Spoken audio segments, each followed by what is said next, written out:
So Dara, have you submitted anything to, or are you doing the consolidated funding app to, that would include DEC and EFC as far as funding for this project then? Well, I have to write it within the next 15 days. Oh, let me get rid of it. Right. Yeah. Okay. We got move the TV over there. Oh, there you are. Hi. I'm going to start the meeting, Ray, Okay. and then we'll. Hey, Ray. Hey, how are you? I'm doing all right. How are you? Tell me, No, please it's just not. tell me that I don't appear as just one big head on the screen. So. No. You got shoulders. Yeah. You are quite large. You're quite large. If you need company, then you wouldn't be so large. Let me see if I can change the view. Maybe here. we can encourage a few people to go ahead and go online. Oh, okay. Now that's okay. Now Now you're you're a little more. Now head. you're more reasonably sized. We have a Thank big you. head. Thank you. Thank you. Well, Got to participate in kindergarten and pre-K field day today. How funny. Oh, it was awesome. okay, That's just a tug of war too. Oh, God. Oh, that's one of my favorite. War is awesome. we're live on YouTube and we are recording. My back to these. Well, so Ray is up at a conference, so he was able to make it here by Zoom, and I think we should get started then. I'd like to call the meeting to order, and we'll start with the pledge. I Pledge allegiance to the flag of the United States of America and to the republic for which it stands, one nation, under God, indivisible, with liberty and justice for all.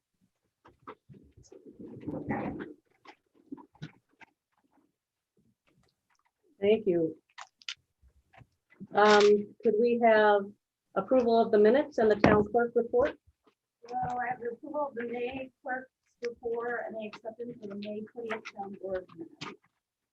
I move that we accept those reports and those minutes, that report and those minutes.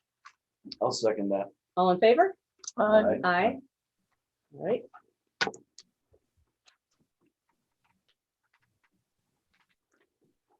Approval of the bills?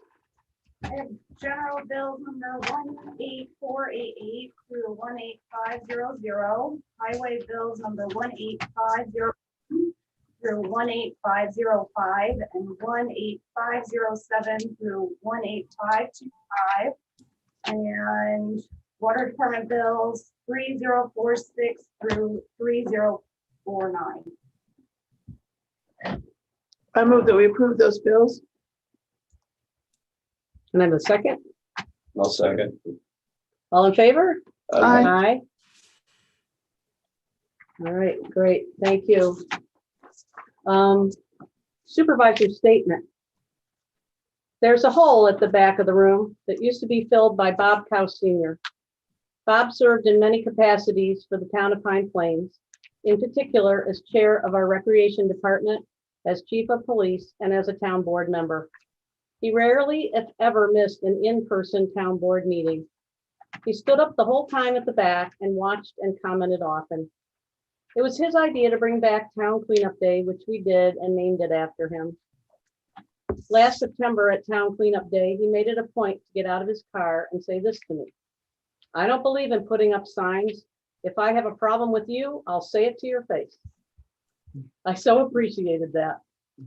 There's a hole in the back of the room where he always stood, and I think I can say for all of us that as long as we are all in office, we will certainly feel it there. The past month has been a key time for the zoning review committee, and Monday, the town board met with our planning firm, BFJ, to discuss the results of their work and hammer out a few more details. It was amazing to sit there and watch the screen and see how these reforms can open up possibilities here. As I was driving home from this meeting, I was thinking about all the projects we were in the midst of, from planning on the Hudson Valley project, formerly known as the Durst or Carvel development, to welcoming new restaurants and businesses. And I was reminded of a show I saw performed by the Bread and Puppet Theater, and these woodblock banners they carried that said, "We are possibilitarians." And I feel like Pine Plains has turned its bow now to head towards possibilities for those who want to live here, remain here, move here, and work here. The public hearing on the zoning changes will be sometime in August, hopefully, probably at the community center in the library, and all will be welcome. That is in addition to what's called a scoping meeting for the Hudson Valley project, which will take place in the auditorium of the high school on July 31st around 10 a.m. That will give everyone a chance to see the new design and to look at maps and be a part of it. Last Saturday, we had a lovely celebration of Nasser Mahmoud, his family, and all the volunteer nurses who helped with the COVID vaccination campaign here in Pine Plains. Nasser fought to get the vaccine here, then organized volunteers to vaccinate people. Our fire department offered the firehouse and they commenced to vaccinate. Are you ready for this? 70% of the town of Pine Plains. That does not include kids and those who got their vaccinations elsewhere. All it took was the relentlessness and dedication of one person to get this to happen, and we made history.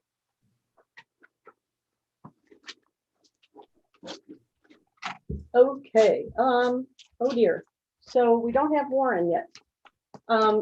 While we're waiting, Well, public comment. oh, public comment, sorry.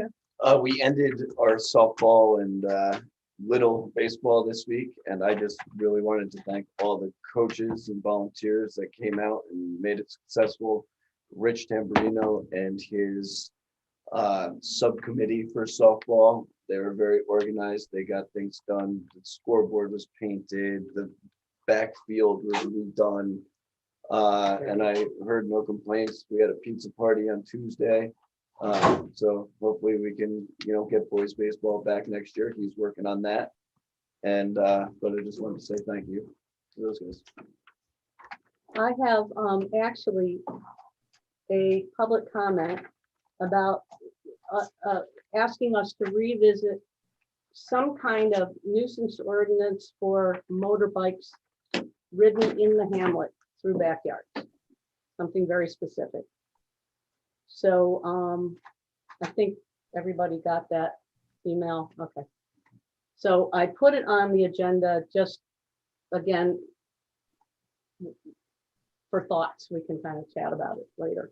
Can you give us an idea when we had that draft Okay. law presented? I was trying to find that in my archives and I just wanted to review it before tonight and I couldn't find it. Okay, did we ever make the draft? We were Which looking at, law is this? well, a nuisance law for the motorbikes. I think we discussed it. I don't think I Yeah. ever went forward. There was a written copy. that There we was a had. I written, don't there know was if a it- written Yeah. something. It was We Rhinebeck? actually passed one in Hyde Park Okay, probably was for that one. motorbike, ATVs and off-road. There was something we had in our hands and I was looking. for Yeah, it. I can send you the one we did in Hyde Park. A little controversial. Mhm. But Yeah, Yeah, it was a little bit too restrictive, I thought, for for our us. town. I think it's worked. We had some real problems. I haven't heard any major issues since we passed it. I probably have it somewhere in my meetings Mhm, book. Right. Yeah, So- but I don't know if you had I had an the old one. latest Yeah. copy, because we revised it after public hearings. Okay. So I can send that to you. Was it private property based warrant or was it public roads or in the township? Yeah, it's on private property and public roads, and it's quite comprehensive. And, And that pile of dirt reminds me as a pile of dirt. Now, it's not a ramp and it's not obvious that it's being used in Okay. any way. All right, So that was just an observation tonight. okay.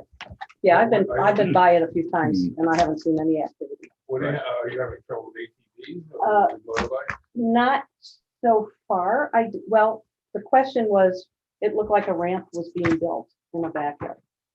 And then. the And it's an area question- where there was a prior problem, Yeah, and the problem was a real problem. Yeah. It wasn't it really There were was a a, lot of problems when we didn't have cause maybe a little overkill. Yeah. But you can take a look at it. and it's really just in the hamlet and backyards, I think. It's all, Yeah, we can look at it. all right, great. Okay. Any other public comment? Anybody got?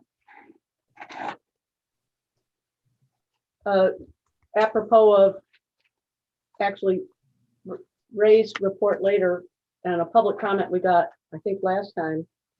Ray and I are going to meet tomorrow at 3 to look at where everybody wants the parking set back Oh, from, at yeah. the light. Yeah. From the bank. Yeah. And so if anybody wants to come along and lend some opinion, that's where we'll be. But I took copious notes as to what everybody, where everybody thought it should be, and it's in our minutes.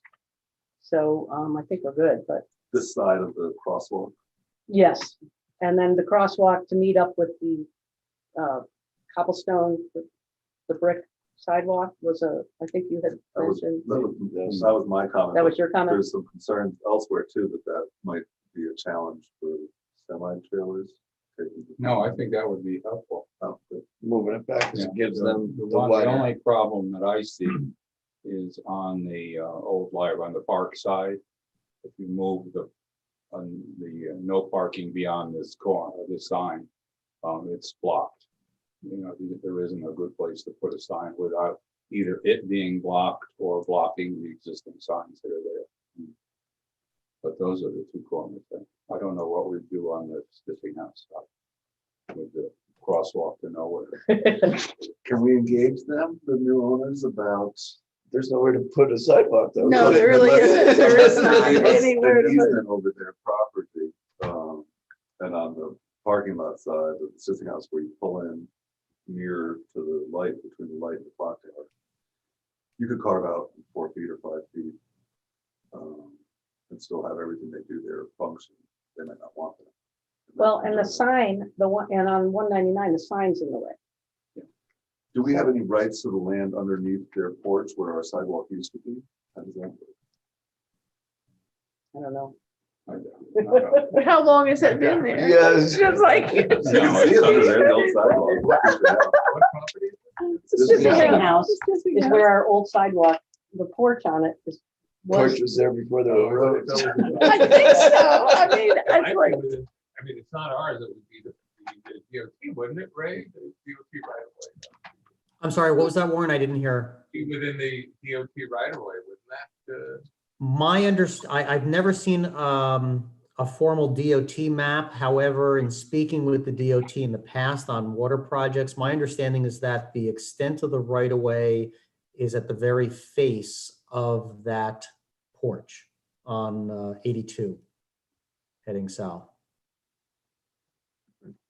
We don't have. And that's an opinion. Because their opinions vary. Sometimes it's face a curve. Sometimes it's the backside of the sidewalk. Correct. Depends on who's sitting in the right of way office at the time. Absolutely. You're absolutely correct. In there. I mean, All right. their porch would stay. course it Yeah, should. yeah, I mean, I don't think it's even, the porch has to stay. This is the way of engaging them on the subject of, we used to have a sidewalk it's underneath the porch. no. Anyway, we can I'm come around not, the I'm other not side. going there on that. Yeah, I don't want to touch that either. I I'm not think going that there. building's, yeah, Well, how do we cross the street? Where do we want to cross the street on that part of the thing? I think maybe they at would, the other end of the park. And then you just do it at the cross tower, put in a crosswalk. Slow people down anyway, because people are supposed to technically stop for pedestrians and crosswalks. Not too many people do, but Is there a sidewalk over there? yeah, it starts right after. Actually, no, there is no one. No, There isn't one yeah. on that side of the road. We got Right. the little one in front of the library on that side of the road that goes about 50 Well, feet. yeah, and we're have been trying to get a crosswalk there forever. Yeah. That hasn't happened. Yeah. Nobody wants to put it in. all right, well, moving on. I'm turning it over to you, and I thought we would start with the 50 journal. Yeah, you want me to explain that? Sure. Yeah, we have, Milliken News, I guess, is our official newspaper. It's been that way for years. And that's a weekly newspaper. The planning board is, now that the planning board has really gotten busy, they've noticed that they're having difficulty in getting notices into the paper on time to meet the deadline. It's causing a problem because you have to meet the Milliken News weekly publication. So I researched the law, and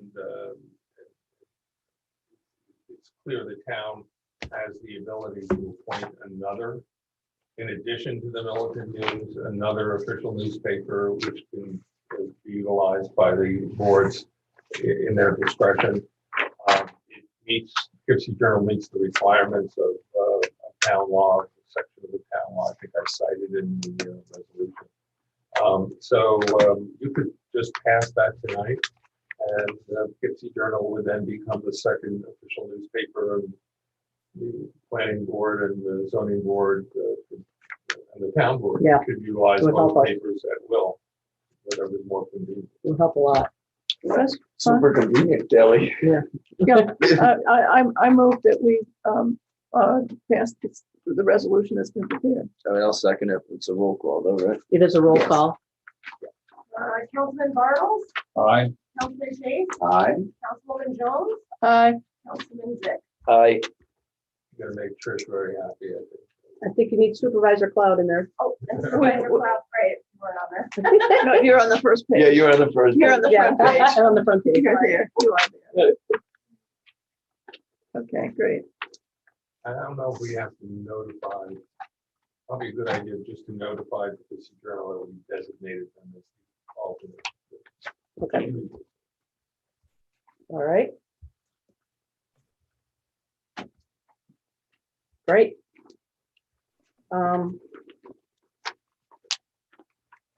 The next three resolutions. Is that, yes, all have to do with grant application, applying for grants. We have to pass resolutions in order to be able to apply for grants. There's lots of decision-making pending, even getting to this point, but it's all rolling. So my hope was that by passing these resolutions, I could start writing the grants. They're due at the end of July. And then we would be all prepared. If something screws up and we can't do it, we can't do it. But this way, we have the resolutions in place. Yeah, What do I made think? contact with Erin Moore at Tigan Bond about this. And she had indicated that there is at least one application that you're making that does require the resolution. They probably all require resolution. Where she wasn't sure, and I'm not sure what the language is, so I just drafted the resolution sort of generically for each of the three grants that you're applying for. We don't know whether you're going to try to form the district under section 12 or 12A, 12C of the town law. I can explain that if you want. But so I've added all three of those. The only question I had is on the sample resolution that they sent me, or the information that they sent me, they said they were going to get paid $2,000 to assist the town. Does that apply to all three resolutions? There's one, yes. In other words, one $2,000 fee for tie and bond for all the grant writing for all the whole three? thing. Yeah, Okay, so yeah, that's not confusing. it was in the, Yeah, I put 2,000. in yeah, each you one. did. It's in each one. It's Oh, not okay. Make the record specified. clear that it's not 2,000 for each application. Right. It's 2,000 for all of the applications.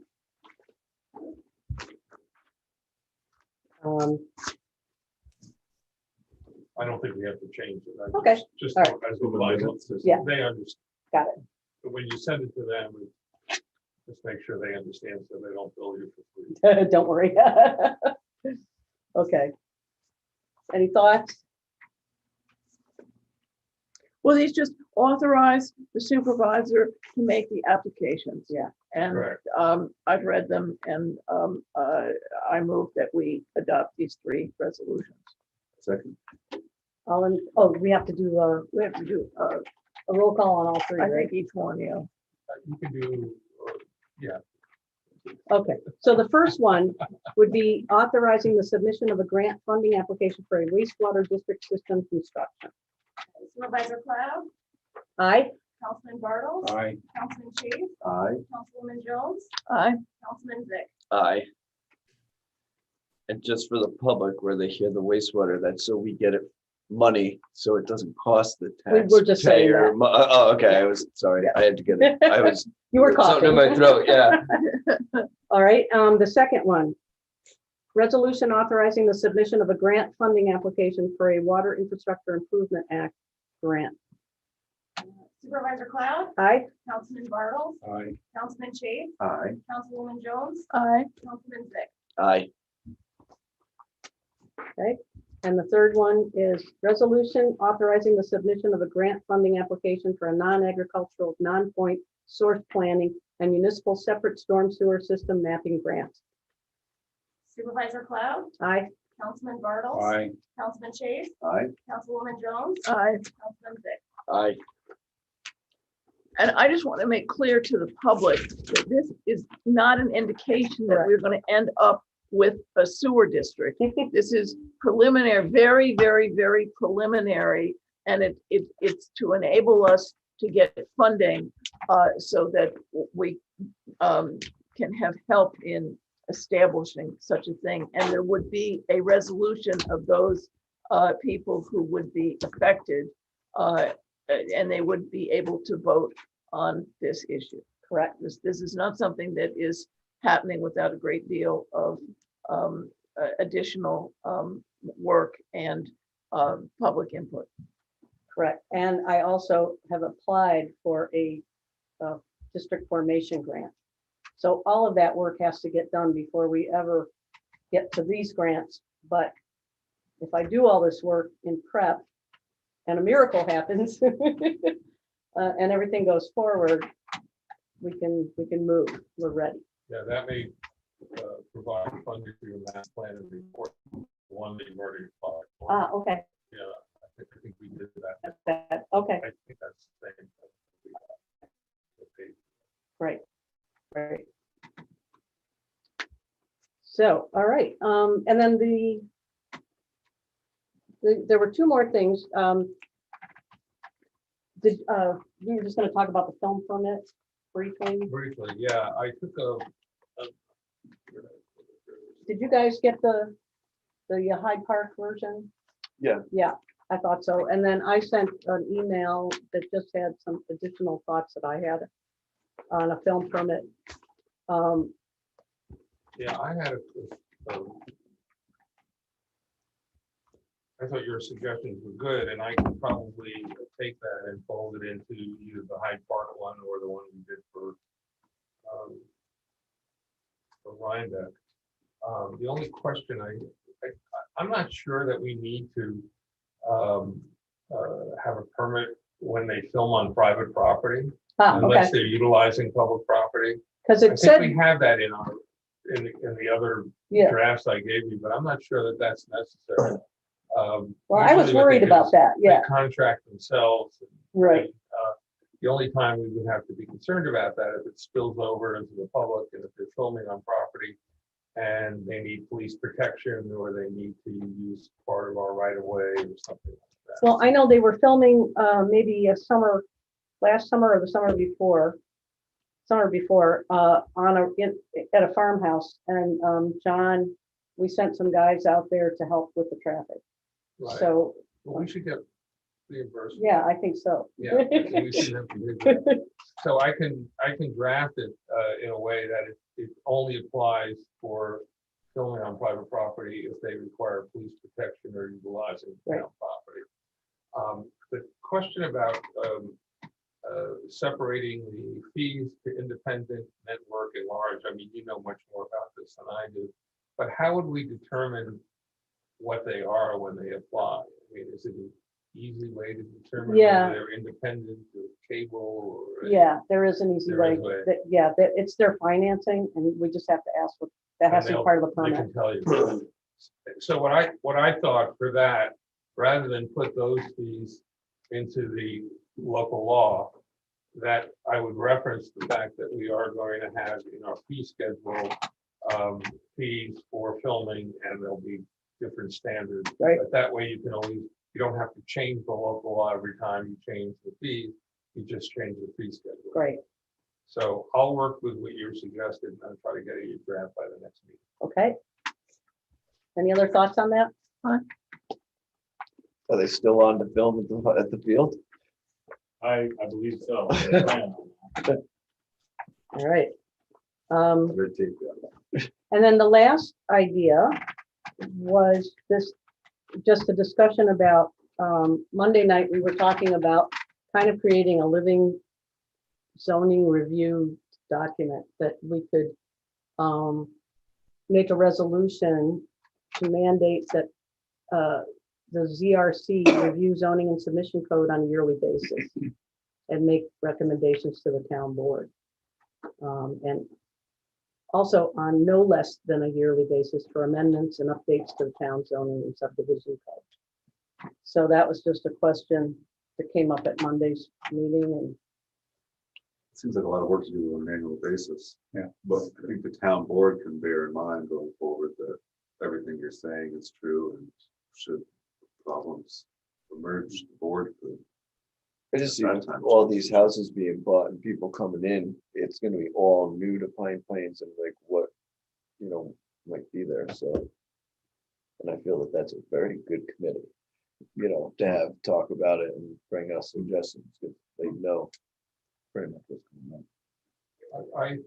We had talked about that. I suggested that you might, I don't know if you can do that. Oh, yeah. Create a standing zoning review committee. So you have a standing committee. We have one in Rhinebeck.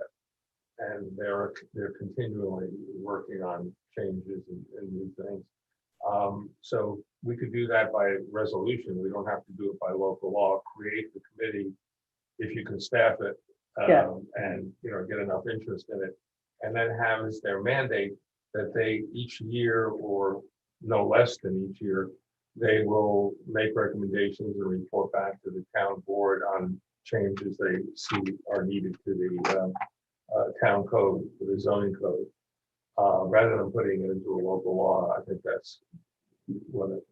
And they can meet quarterly, it's not like it has to be in every month, or something comes up. Yeah. So I think it's a good idea. I would like that. And then the committee would continue.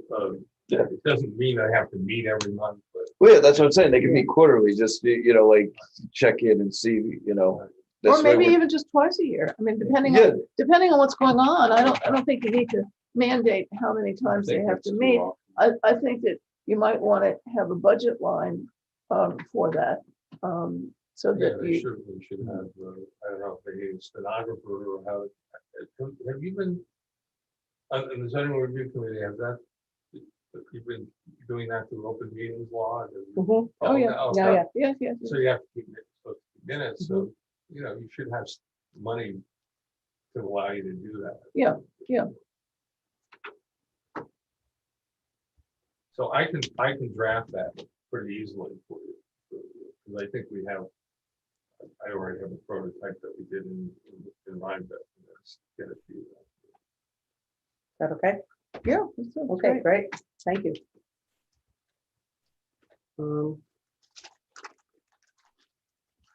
And then lead agency. Were we doing, is that a planning board issue or is that? Yeah, let me, I just had, Oh, okay. a couple of, we talked about the food vendor thing. Oh, yeah. So as far as having food vendors for the recreation program or the fields or whatever, the way we do it in Rhinebeck is that we license vendors. Like, for example, at our pool, we enter into a license with a food vendor to operate the concession stand.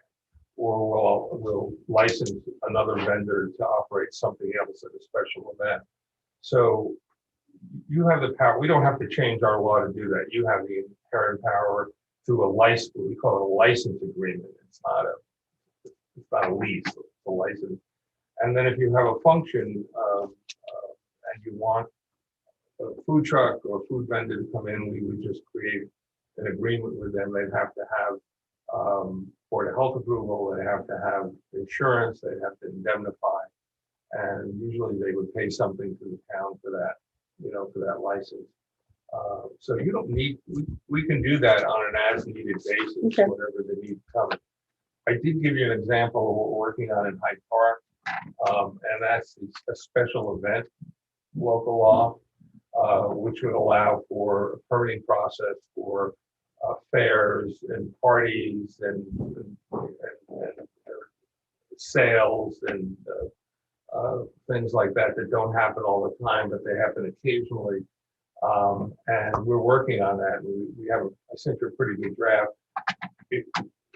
We should be finished with our process in about a month or two, and then we can see what we did in Hyde Park, and I can show it to you. You may just want to adopt something similar in the town. So that, occasionally you'll come in, somebody wants to sell sparklers under New York state law, you're permitted to do that. Mhm. We don't have anything in our zoning law to allow it to do that, but you can do that under special event law or something like that. So keep that in mind when we're finished with that. But the one I sent you is a pretty good start. Okay. Let me just see if there's anything else. So you guys got the DERS project. Mhm. So what's happening? It's really moving along. On June 3rd, we are going to, the planning board is going to be receiving the responses to the lead agency coordination. We're anticipating that no other involved agency will vie for lead agency status in the review of the DERS project. So the June 23rd meeting, the planning board will be designated itself as the lead agency for that project. And then they're going to, when they do that, we already have all the documents drafted and ready to go. They are going to determine that it's a type 1 action under seeker, that it does have the potential for significant environmental impacts, that the DERS organization has volunteered and agreed that they will do a draft environmental impact statement. So we'll pass a resolution requiring that a draft environmental impact statement be prepared by DERS. DERS has already prepared, as part of their submission package, what's known as a scoping document. And the scoping document is covers all of the issues that the town wants to see, the planning board wants to see covered in the draft environmental impact statement. All of the positive, all of the negative impacts, and in what detail. DERS has already submitted, it's really the roadmap which needs to be followed for the draft environmental impact statement, which will be a fairly significant, huge document that will be prepared by DERS. The public now, because it's a type 1 action and we've changed the secret regulation, we have to have what's known as a public scoping process where the public weighs in on the scope of the draft environmental impact statement. So in order to do that, we're going to have two public hearings. We're going to have one scheduled for July 21st, 2021. We'll actually be scheduled at next Wednesday's meeting. And that will be via Zoom. The public will be invited to participate in that meeting and provide comments. And what they'll be commenting on is the draft scope that the DERS organization has already prepared in conjunction with their application. So when you see their application package, part of that application package is a very detailed draft scope that they've created, acknowledging this is what they have to do in terms of coverage and analysis that's going to be included in the draft environmental impact statement. But the public and the planning board, the town board, whoever participates, has the opportunity to weigh in on that and make suggestions for additions or changes and more detail. I have to tell you, the draft scope that was submitted is pretty detailed. We're pretty happy with it at the planning board level. I'm not saying it doesn't need more supplement, but it's a good first step. The second meeting will be on July 31st, and that will be at the Stissing Mountain High School in the auditorium. We've already booked that, Yep. right? All booked. That's a Saturday and it's at 9 o'clock in the That's a morning. Saturday. That will be in person. 10, I Oh, think. 10? Yeah, Well, I think we're starting at 9. No? Oh, I read 9 today. okay, they told me they were coming in to set up. And Yeah, well, then- we're gonna have it from 9 to Yeah. 12. Okay, And I think there'll be a setup, and I think there'll be like, we're gonna talk about it at the meeting on the 23rd. There'll be an opportunity for the Durst organization to have what we call a dog and pony show, the posters and the information that the public can come and see. And that will be at the 9 o'clock time. We'll expect, I don't know, coffee will be served, or, it'll be more of an informal type of process. And then I think the formal scoping, I believe, will start at 10 o'clock, the hearing. Yeah. And we have to work out at the meeting on the 23rd, how we're going to set up the auditorium, where people are going to sit, and how we control comments. There's a lot of logistics that'll be, that we're going to try to work through it at that meeting. And then when that's completed, there'll be an additional 10 days of comment. And the planning board will then require a final draft scope, which will incorporate all the suggestions. And that will be given to Durst, and they will then be on their way to work on the draft environmental impact statement, which I'm assuming will take some time. That's the first step in that process. So, right. it's gone actually pretty smoothly, I must say. So we'll see what happens at the meeting. It's exciting. Yeah, it is exciting.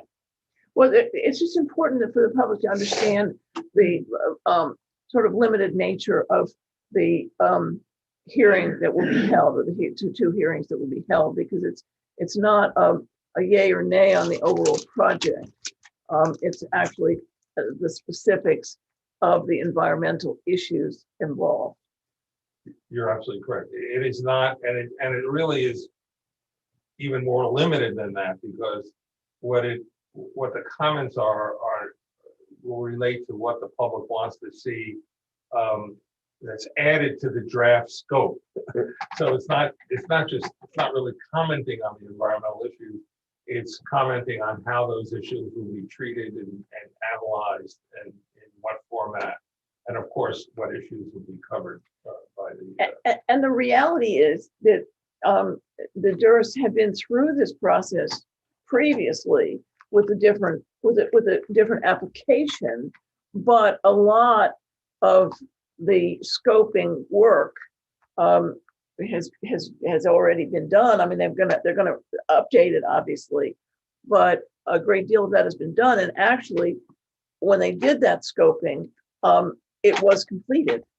The scoping, the earlier scoping had been deemed complete by the planning board. And So we a did great have deal of draft, work has yeah. already been done by the applicant. And I don't know whether they have that for me. I asked if they could bring out the box. Did anybody see a box with here? All those.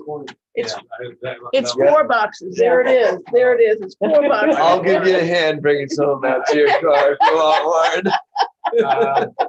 What we wanted to do is we wanted to get a hold of I think it's a good idea to have the previous draft environmental impact statement that was done. And we wanted to take a look at the final scope that was done there, and that's in those documents. So I'm going to take some of that, but not all of it with me, and share it with Sarah. There are 4 big boxes. Yeah. They're 4. Or legal size bot, right? That's how it goes. They're very heavy. No, you don't. I had them in my mudroom for that many years. Bunch of years. So that's that. I mean, the planning board has gotten very busy with that. Yeah. It was very sleepy for several years, and all of a sudden there's a lot of action before the planning board, which I guess is good for the town. Let me just fill you in while I'm doing it. I might as well fill the other stuff. The amendments to the zoning law. You had the meeting the other night, and it was decided that they're going to bifurcate the local law adoption process as a result of the work that was done by the zoning review committee into the text changes to the law, and that will be the first step. We're going to do that first, and then the more complicated issues with regard to rezoning, changing the zoning boundaries, which is more complex. will be done in a second phase. We had talked about having the meeting, I forgot which date. The end of It July. was way too ambitious, we Okay. realized. And because I'm still waiting, our planners need to get to me the part 1 and 2 of the environmental assessment form. I haven't received that, and they need to get me the changes in Word form, and they have to finalize that. So I haven't even gotten that yet. When I get that, I'm then going to take that and put it into a local law format, so that when we start the process for the phase 1, we'll have a proposed local law with all the changes, which I will prepare but incorporate all the work that was done by the zoning review committee, and we'll have the part 1 and 2 of the environmental assessment form, and we start the local law adoption process with both of those documents. So probably won't be till August. Right. Okay. We'll be Let's back. see if there's anything And I'll be else. over here. I don't know if you need an update on the sewer. It sounds like I finally did get a hold of the Tigan Yeah. Bond. It sounds like they're working on a revised draft of their plan, not the map plan and report, but their initial feasibility Mhm. study or whatever, the engineering study. So that I guess they'll get to you at some point, Yeah. and that will start the process. And there is a formal process that we have to go through. I don't know yet whether we're going to be under Article 12 or Article 12A or Article 12C of the town law. We have to decide that. But the first step will be the map plan report that we publish hearing. The public proposed boundaries for the district will be set forth in plans that will be distributed. They will compute the cost for a typical homeowner to be in the district, both for O&M, operation and maintenance, and the cost of bonding, because everything has to be paid for by the district. The town doesn't pay for the district. So even if we front money, for example, for the map plan report, from our own surplus funds, that gets paid back to the town. So everything has to be paid by the district. And the people who are in the district, the owners, will have a chance to vote on this. And we don't know whether, at this point, whether it's going to be a permissive referendum or Right. whether it would be an actual mandatory referendum. That's something the town board will have to decide. So there'll be more information coming on that. Great. I think that's all I have. Thank you, Warren. All right, department reports. Heather's not here, and her report is as follows. Summer road maintenance projects continue. We are on the calendar for oil and stone with our contractor for the end of July. Surplus equipment auction prices will be presented in July for approval, and roadside mowing operations are underway. Drew?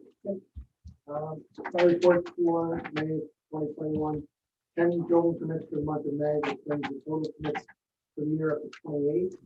There are 2 homes being constructed in town. 1 CO was done, 8 CO searches were done, 17 site inspections. And if you notice down at the bottom of page 28, your year to date is a significant number based on the history of 10 years. I did speak to the regular code enforcement officer regarding that citing guideline. That's given out by the planning board. Oh, okay. So, and that's what I thought about it. I thought maybe it might be a good idea to they possibly give it out so people get in front of where they get their septic approvals. As part of their citing. Uh-huh. That's what I'm thinking about. Why maybe not part of the process. Early is Yeah, important. early is Early is really important to people Right. think about that. Maybe when they close on a piece of property. Deal with it. The other thing I've been working on this month is property maintenance. As we mentioned last time. There were 5 properties identified in town. I sent out notice with a certified notification to 3 of them been taken care of. One of them I had immediate response, and that person's finding difficulty finding landscapers or out of town property owner, not a landlord, but just a property owner, and it's a vacant house actually. And then the 5th property I'm having trouble with delivery. Oh. I will keep you posted. Thank you. Any other questions for Drew? No, it's a lot. Police. John? We had 18 hours of court time, 164.5 of patrol, 9.5 of admin, 5 hours of investigation, 37 in training, 30.5 in details, 2 hours in vehicle, handled 12 complaint, 2 fire and EMS, 43 traffic warnings, 34 UTTs issued, and 1 arrest.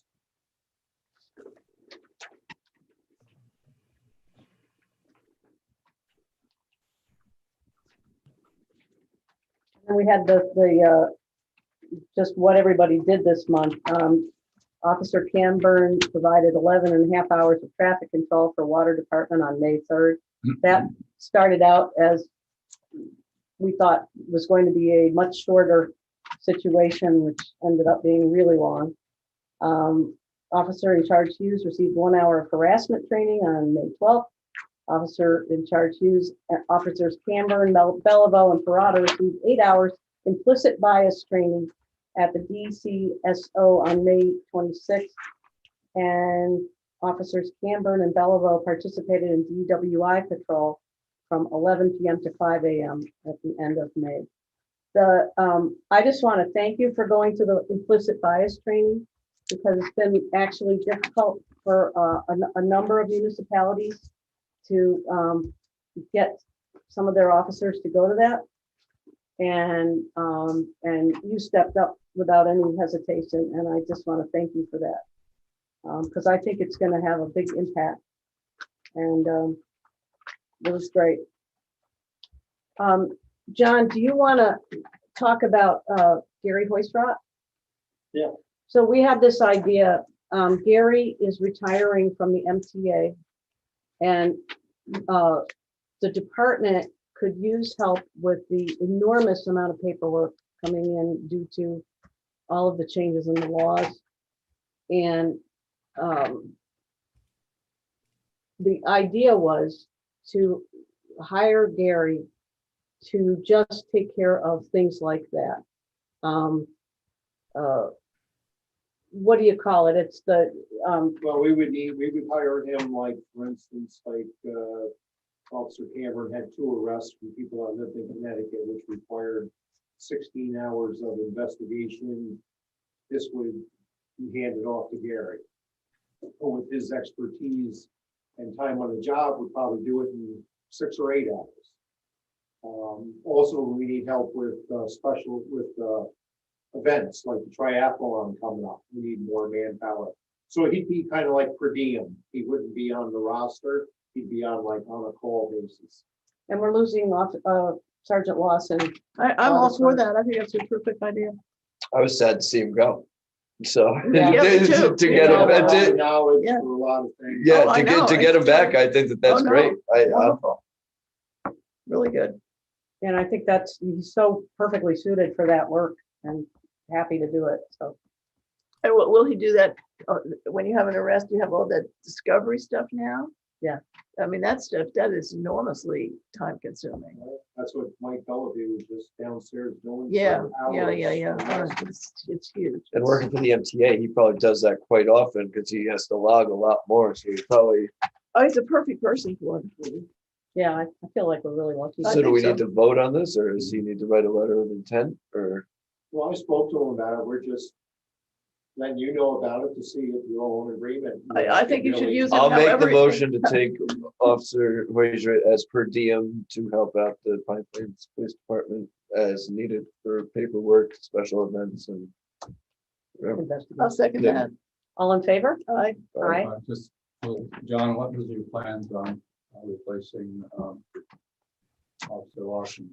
It's gonna be tough to find anybody, really. There's a top shortage. Every department around is getting short. But we would be replacing him in addition to hiring Gary. Well, we really need another officer that could be on the roster. But is it within your budget to do this? Oh, yeah, we've handled, I mean, there's been times when there's been 7 or 8 years. I know, but on this year's budget, Yeah, we're we okay. have the money available, We're okay. and I'll vote aye. Okay. I, I, thank you. Great. Thank you. Ray, Good evening, everyone. So a fairly quiet month on the water department side. Monthly report was submitted to the Department of Health, although after the leak under the light, the flow had dropped down to roughly 50,000 gallons per day.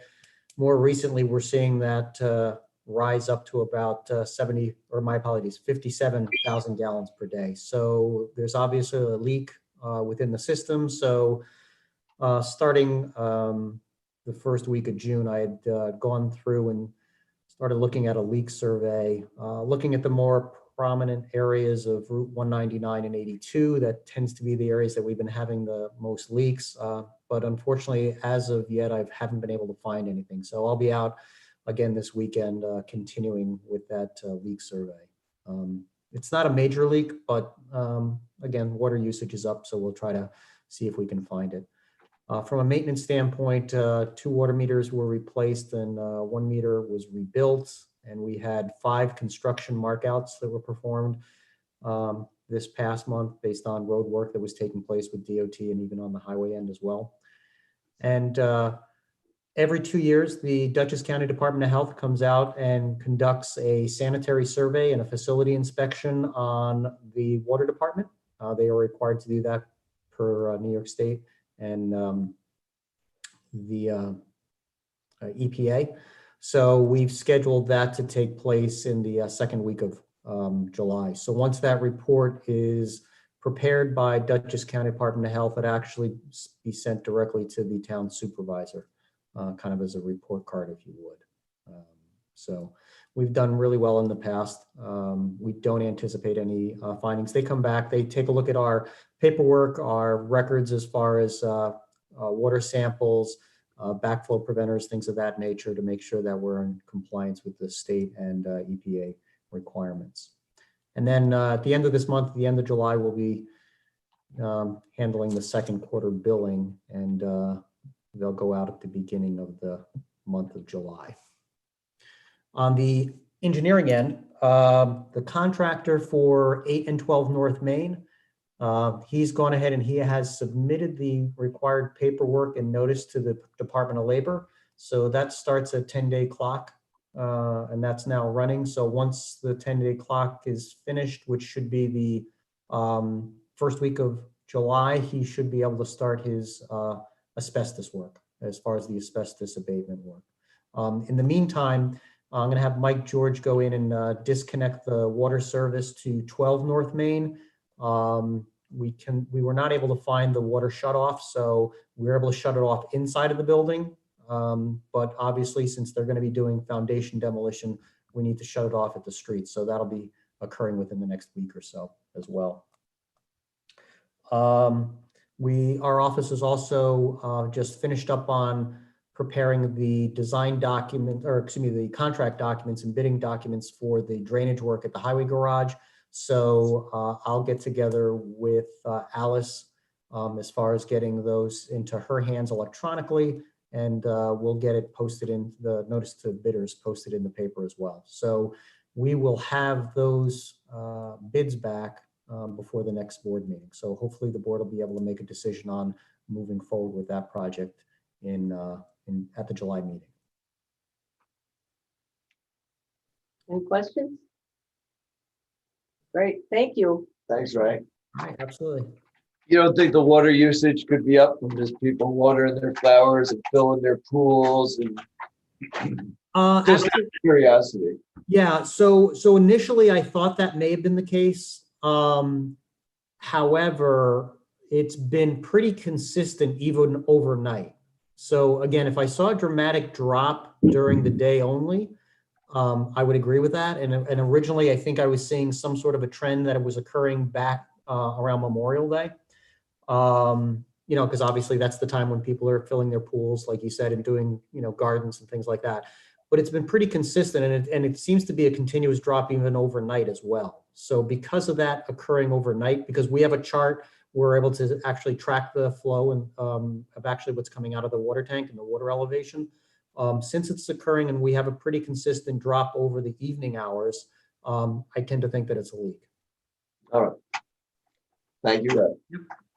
I hope I'm wrong, by the way. Ray, if you have to get back to your conference, Great. just. Anything Thank else? you. If there's nothing else from the board, then if it's okay, then I'll drop I think out. we're good. Great, Okay. thanks for coming. Thank you, Ray. Absolutely. Thank you, everyone. Have a good night. You too. All right, onward to the Recreation Department. Michael and Jen Chase is here. Let's have Jen started off. with Okay. the stuff that's right around the corner. All right. Did you hear that, Jen? Hi, guys. Hi. It's on mute. How's everybody doing? Good. So the beach and the camp are in forward motion, full steam ahead. I have had meetings with the staff. I was really hoping to get 2 more staff members, 1 more recreation assistant and 1 more lifeguard. I was lucky enough to get another recreation assistant, and I thought I had another lifeguard, but then he can't do it. So as you'll see on my staff recommendations, my employee recommendations, there is a lifeguard on there that won't be able to lifeguard for us, Nicholas McPherson. So I have to take him off. But that's why you got, there were a couple of different recommendations. I was really trying to get more staff. As usual, it's hard to get staff. There are actually places around us that aren't opening due to not having staff. So I feel really lucky that we are moving forward and that we can, staff, that we have enough staff. I've had trainings, they've done paperwork. I have a health department, the health inspection for the beach and camp next week. And so we're in motion. Camp regulations and beach regulations, actually, though they've changed a few times, not as much as last year. They've changed a few times, and we are almost at full capacity for camp and the beach. No masks are required outside, and they're recommended inside. And so, I'm just fielding lots of questions and lots of information to parents at the present moment. We have about 15 Ancrum residents that are attending camp this year because Ancrum's unable to open. So I'm working with the superintendent. I don't know if his position is called the superintendent, but of Ancrum, the supervisor, of Ancrum, Art Basson. And so we even talked today. We've been talking quite often. So that's really good for them because they have no program for their children to attend. So they're quite happy. And I'm just wondering if anybody had any questions or anything that they would like to hear from me. I know, sorry. They're not opening their pool in Ancrum, correct? No, and they had pretty much stated that from the beginning. Okay, because his offer originally was a deal where we get to go to their pool and they come to our Right. camp.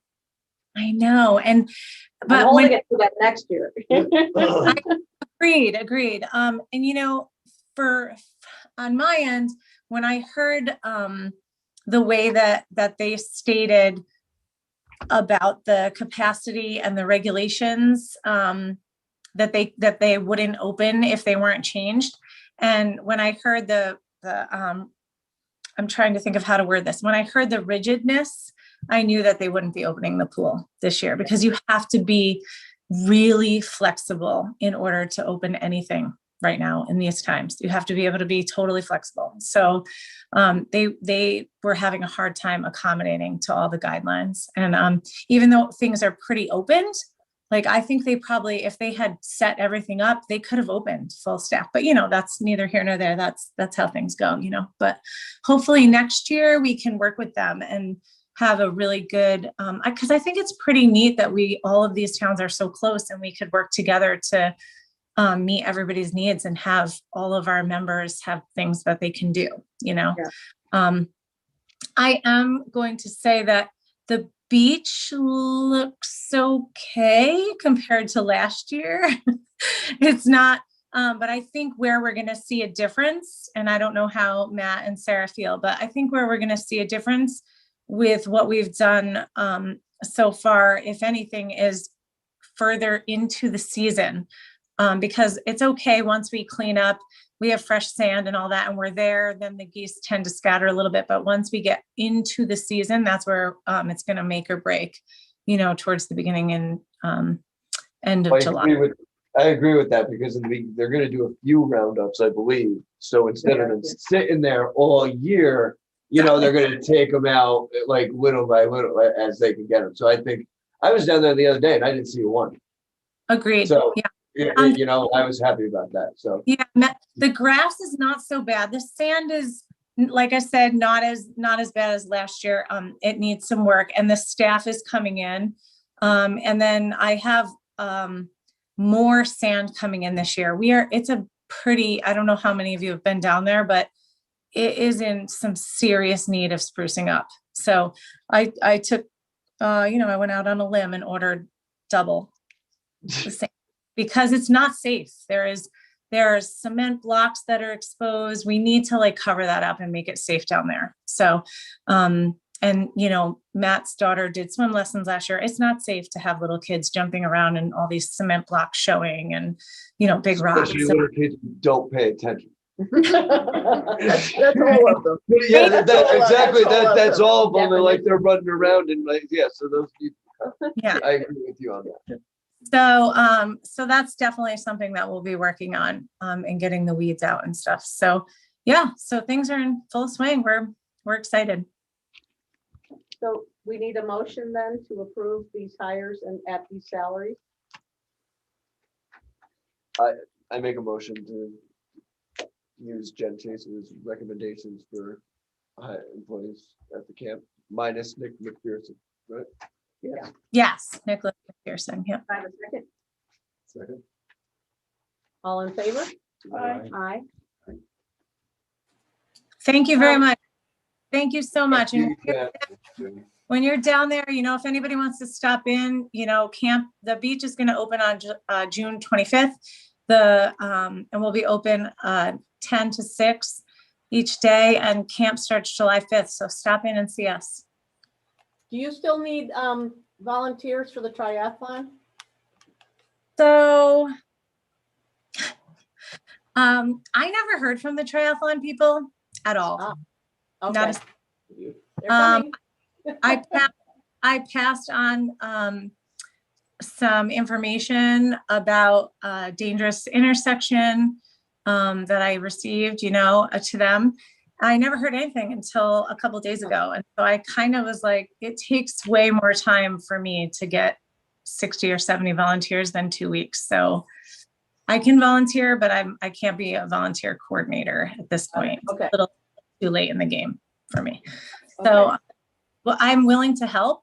Yeah, but for me, that's months of work. So I needed to start on that a long time ago. So I did tell them that I would help out and I would volunteer, but I wasn't going to be the coordinator this year.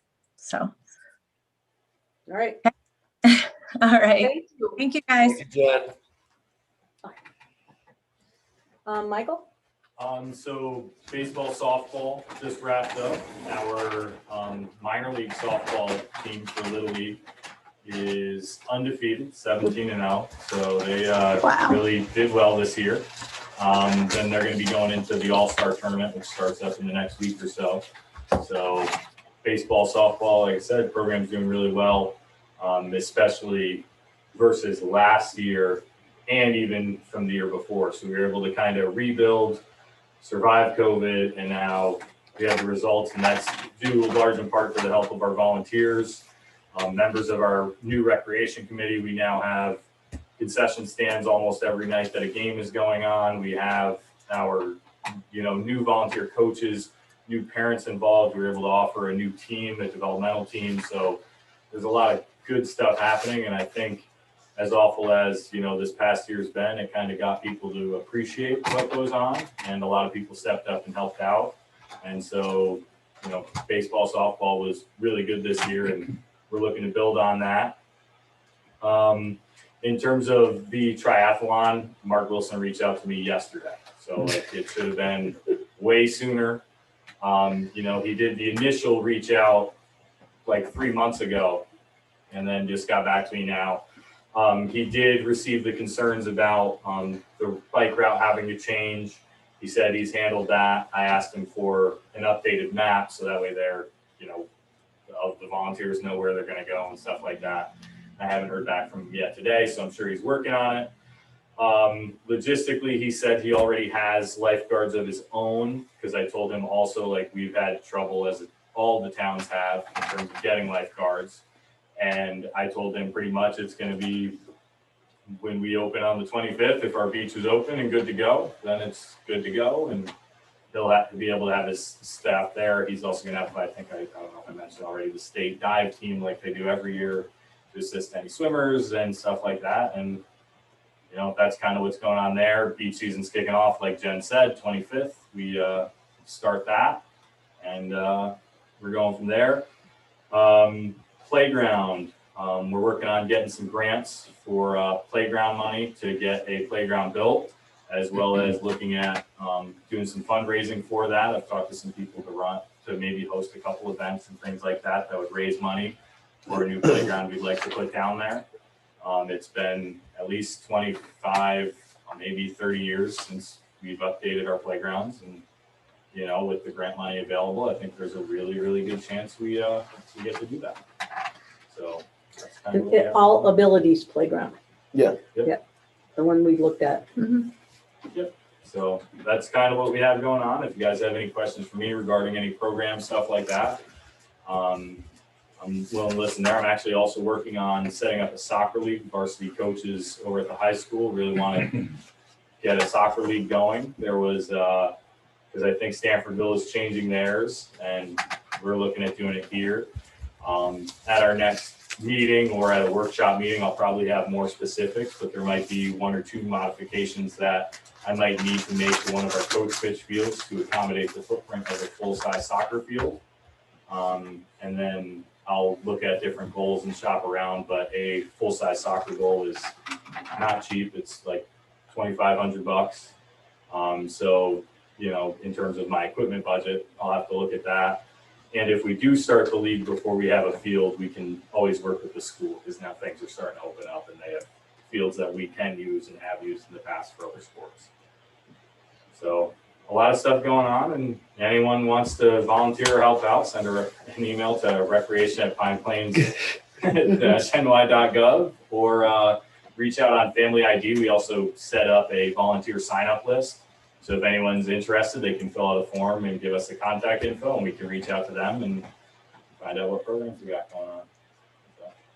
Any ideas about our first movie night down at the lake? Or are you still planning on trying to do something? Still like got that? to work on that, because I'm working with our rec committee on that to figure out what we want to do in terms of food and stuff like that, and kind of some of the stuff we were talking about in terms of getting people going. Like when our attorney was just talking about, you know, like special event, like permit licensing or whatever. I think that's a really good idea, because there's big interest in food trucks, or having even local businesses host a night down there. And then as we want to do community day stuff in the future, these next 2 years, you know, like that would be super helpful, because then it makes it easier for us to get people here. Because in food trucks and stuff like that, some of them, depending on the food truck, actually require you to deposit money for them to make an appearance as well.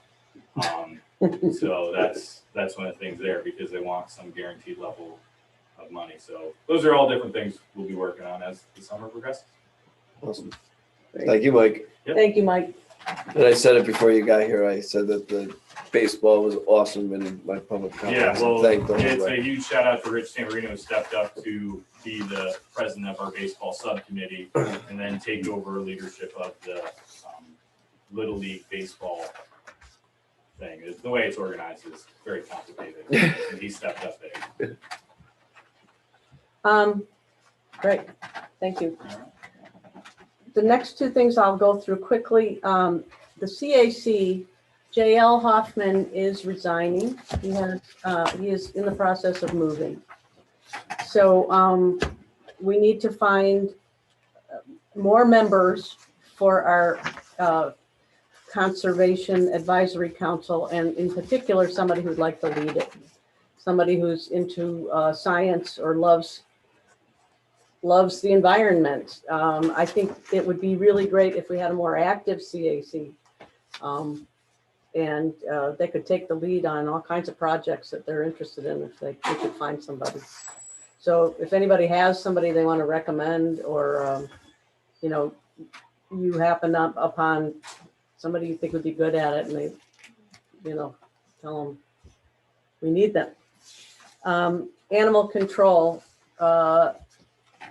Rich did 11 and a half hours of patrol and training, got 2 calls, traveled 25 miles, investigated 1 complaint.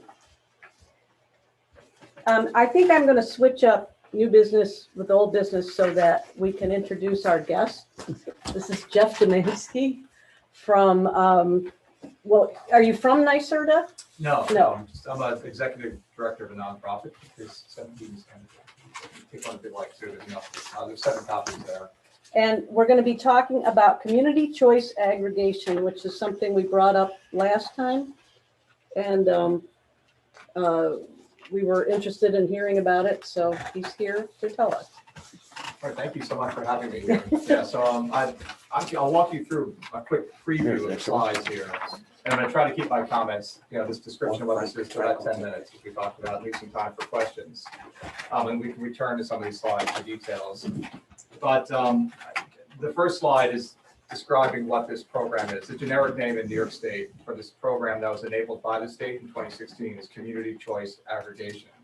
And in a nutshell, it's where communities aggregate together to give a new electricity supply choice to the members of their community. That's what it means in general.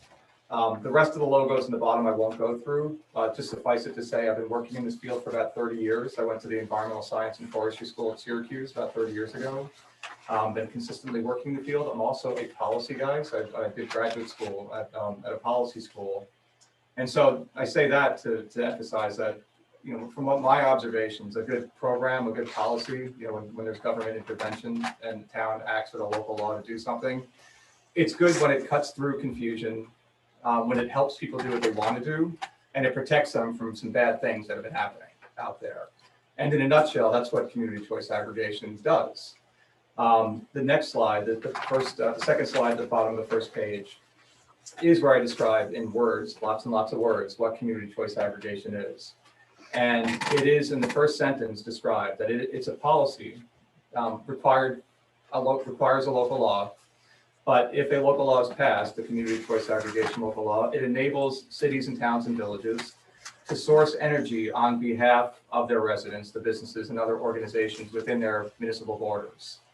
It's based on the same marketplace for electricity supply that's been in place in New York since the late 1990s. Part of the confusion that this program helps, where a town steps in to help their community members, is that the energy marketplace is not static. It keeps changing.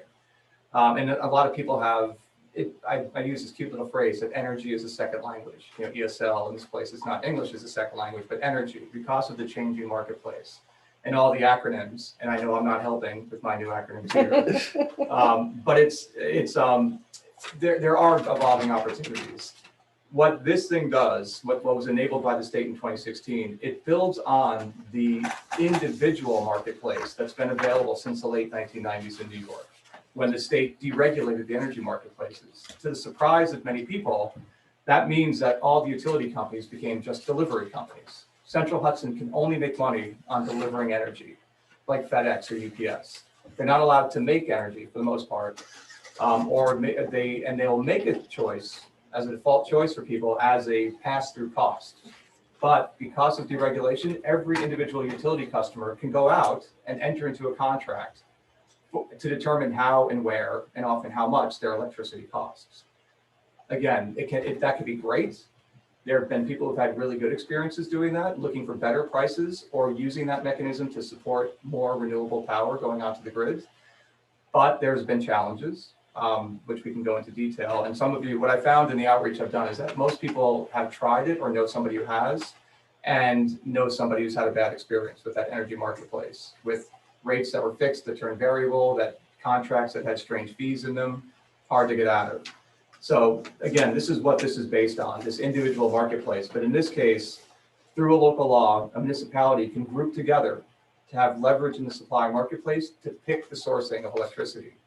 With the intent, the reason the state allowed this, the reason my environmental nonprofit is part of this, is because you can get a win-win scenario where you can promote 100% renewable sourcing at a rate that's very competitive and often better than what people have paid for non-renewables. So that's the nutshell what this is about. It also, in the last line of that second slide, it says it can also be used for community solar. So now let me give you a quick tour of what these slides are about. That's in a nutshell what this program is about. The third slide, the first slide on the second page, I can go into that in detail, and I'd like to return to that just to make some distinctions about what we're talking about when we talk about electricity supply and how this program would change a default. It doesn't create a default situation, it just changes a default situation that exists, and I'll come back to that. The bottom of that back side of the first page is just some stats from a survey to emphasize the point that it helps people get what they want, and I'll revisit that, but that's a consumer report survey that talks about how 75% of Americans want renewables, but it's in the teens of people who actually act in that marketplace to do it because it's pretty overwhelming. The top of the second page is sort of the win-win-win scenario, and there's 3 pockets of benefit that the program offers. The idea of better program rates, so cost, with environmental benefits at the bottom. And as I've been hinting at, there's a number of consumer protection elements baked into this by state order, by the Public Service Commission order. The bottom of that second page is a description of a state program, another acronym, I apologize. It's called the Clean Energy Communities Program. Lumping acronyms together, CCA, or Community Choice Aggregation, is one of the about 12 high impact actions of this program. And it's a point-based system, and grant dollars are associated with it. So I can return to that in detail if we want, but that's what that slide is about. The back of the second page, the top, is an image of my utility bill. I'm a Central Hudson customer, I live in Beacon, and it's useful to emphasize what changes and what doesn't change. And it's a transition to talk about how this supply decision, about designating how and where and how much electricity production costs, and how that can be chosen by a municipality on behalf of its citizens. It shows logistically how and where it lives on the Central Hudson bill, that this is something that happens on the bill. So it doesn't displace Central Hudson. And importantly, I transition on this slide, this image of my bill, to make the point that this is different than a solar decision. Be it someone putting solar on their house or someone entering into an agreement for something called community solar, which is often confused because they both have community in their names with community choice aggregation. So my job really is to be an interpreter, to navigate these this acronym-laden world. But so I do, in all the presentations we do, we like to emphasize, and it speaks to the helping people navigate some of the complexities, but also opportunities in the energy marketplace, what the program does. But it also, this is a hint of when we do public outreach, which is required for the program, how we educate, how we do outreach, and how we draw that distinction between supply and a community solar opportunity, that they're parallel. Which I bring back my tables, what I call it my menu slide, the bottom of page 4, to reemphasize that. And we can come revisit these tables again to draw that distinction between electricity supply decision and the solar decision that a customer can take advantage of. The top of page 5 is lots and lots of words, but this is the 13 steps for launching a CCA program. And the box, the first half dozen are in a box because beginning with the local law, it emphasizes that all the steps in a box are absolutely no commitment steps. To make the point that there's no reason the town should not give itself the ability to explore the possibility of whether a CCA makes sense for its citizens. So it begins with passing a local law, and there's public awareness. There's choosing administrator, the second step. Then there's public awareness. There's submissions to the state to make sure the outreach is sufficient. And then it leads right up to the end of the box, issuing a request for proposals. That's how the supply bid is obtained. Up to that point, there's no requirement that a town proceeds with the program. If it works, if it makes sense, if the cost comparison and the sourcing makes sense, and the citizens are comfortable with it based on the outreach, you can jump out of the box to the further steps to launch the program. And we can talk about those in more detail later. The bottom of page 5 is a map slide. It shows where local laws have been passed in New York State, just to kind of make you feel comfortable that it's not something new and strange. There's 148 cities and towns and villages that have passed local laws to do CCA. There's about 60 some odd communities that are in active community choice aggregation programs, including, shown on the left side of that slide, those 4 Dutchess communities that are part of a program that I'm supporting. The city of Beacon, the city of Poughkeepsie, the town of Clinton, and the town of Red Hook are all part of programs. And there's a number of other communities that are working to launch, including the town of Rhinebeck, and the village is exploring as well. And then there's time for questions at the end. I'm going to stop there because I'm sure we can dig into questions and I can kind of reemphasize and point to some of the slides. But in a nutshell, that's where it's about. Again, to reemphasize it, it's something a town can do on behalf of its citizens to really lump together in what I call a gift, opportunities of the marketplace where they can, again, referencing that Consumer Report survey, help people source renewable power. And while that survey talks about how people actually would be willing to pay more for it too, they recognize typically in the past, renewable power support has cost more. There's this beautiful design in this program that symbiotically you could actually pay less while you're actually supporting more renewables going onto the New York grid. And it's through this mechanism. So I'll stop there. I'm sure I've confused you adequately, and now I'll. Totally. So it starts to save money when you include the community solar portion with the CCA, or it would save money potentially anyway? It can, so let me talk to that slide really quickly since we're there. It's an excellent, and that's still common. So go to the bottom of page 4, if you will. So this is my menu slide. There's community choice aggregation, the local law based on the Public Service Commission order. To use an analogy, and you might want to draw a picture of this, CCA is a good analogy for this law is it's a Swiss Army knife. There's actually a number of tools in the Swiss Army knife and under the CCA rule. The one major tool, the first tool that what has been focused, the tool of focus for majority of these 148 communities and currently in use is the supply buying club. This idea that you can aggregate together with other communities to get a fixed rate for 100% renewables that is very competitive and potentially less expensive than the non-renewable rate that people have obtained through the utility company. So it can be just like a Costco or like a BJ's Wholesale. You lump together, you get a better price because you're buying in bulk. The CCA can fix the rate. And that's the idea, that part of the consumer protection, it's a fixed rate and it stays fixed for, it's been 2 years typically, but now the latest for Red Hook and for Clinton and Poughkeepsie and Beacon, it's in a new contract that's starting on July 1st, it's fixed for 3 years. And so it's one of the ways that it can be competitive against the utility rate, which varies. So we anticipate that actually just on the supply buying club alone, which is a decision on this left table, this is where the supply decisions are, where the current default for program is the utility company makes a decision. People can jump out of that default or that opt-out situation before CCA and go into the private marketplace to enter into a contract with like Green Mountain Energy or Viridian or Ambit. That's choice 2. They might do so for multiple reasons, cost or renewable support. But if a community launches a CCA program for supply, that becomes the third choice on supply, on the supply menu. You can only pick one of these choices in this table, just like a menu in a restaurant. So in terms of your supply decision, this decision about how and where your electricity is made, you can either go with the pre-CCA state default decision where the utility company makes that choice, or you can get into a private contract as an individual utility customer for choice 2. If your community launches a CCA program, it gets a new rate, a fixed rate, and that's choice 3. You can opt out of that at any time and take advantage of any of those choices. So standing alone, the buying club can save money. We anticipate it will. It's not guaranteed to, but we anticipate it will. All ratepayers in the community would by default move to the CCA model if we pass that law and went through with the checklist. Unless they have, unless they're in choice 2, already. 'cause Or we they don't opt kick out. somebody, or they opt out, or they have a block on their account.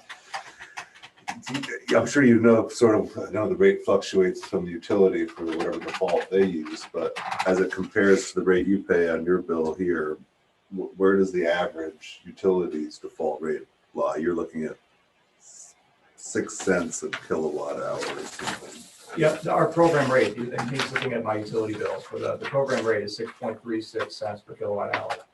It, over the life of this program, it was slightly higher than Central Hudson's rate.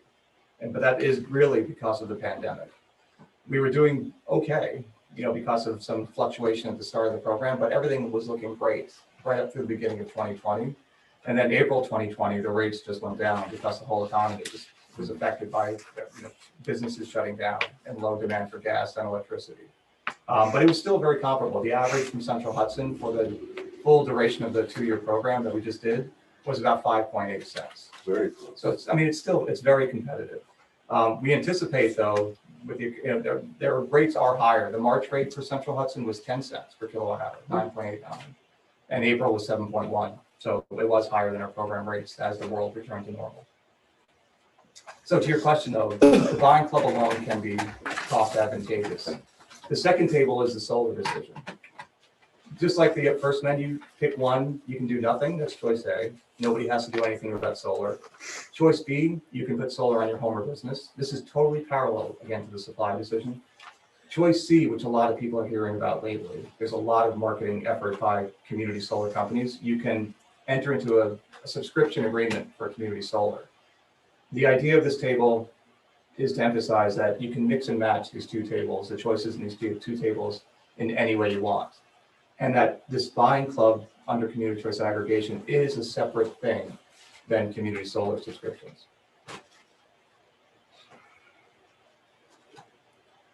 Are the other communities you're working with creating a path towards community solar for their residents as well?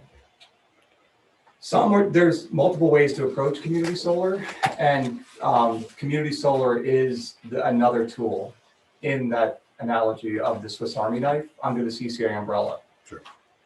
Something happened very significantly in the community solar world. I'm such a policy nerd, forgive me for all this detail.